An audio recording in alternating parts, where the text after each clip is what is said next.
Γεια σας παιδιά, Γιώργος ο Φούλης εδώ και σήμερα θα σας δείξω τα καινούργια μου παπούτσια που τα παράγγειλα από ένα φανταστικό πολύ καλό μαγαζί με άμεση παράδοση. Είναι το Google Pro, δείτε το κι εσείς, αν θέλετε να πάτε να αγοράσετε κι εσείς από εκεί κάτι. Λοιπόν, είναι το Phantom 2. Το βλέπετε και εσείς εδώ. Και έχω να πω ότι το φόρεσα. Μου είχε έρθει εδώ και σχεδόν μια εβδομάδα, το έχω φορέσει 2 φορές. Είναι πολύ βολικό, αλλά το κακό είναι ότι λερώνεται πανεύκολα.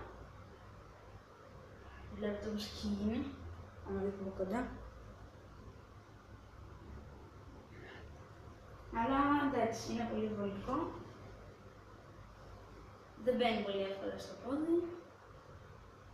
Το αγαπημένο κομμάτι από το παπούτσι είναι από κάτω, όπως είναι ο πάτος. Μισό, το δείτε αυτό.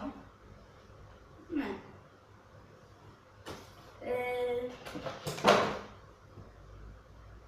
Είναι ιδιαίτερα καλό, θα έλεγα. Αλλά θα σας το δείξω τώρα και πώς είναι στο πόδι. Λοιπόν, έτσι είναι.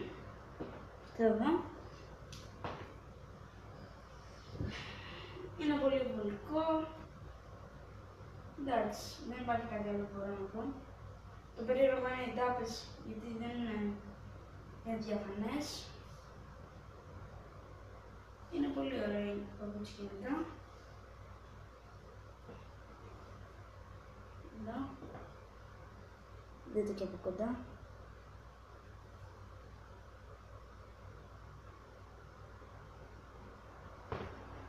Λοιπόν,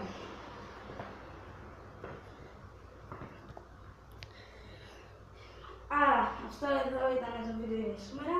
Αν μπορείτε κάντε ένα like από κάτω, γιατί με βοηθάει.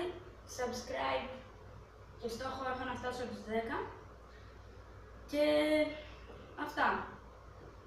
Το επόμενο βίντεο θα είναι παιχνίδι στο PlayStation 4, λογικά Watch Dogs ή NBA 2K16.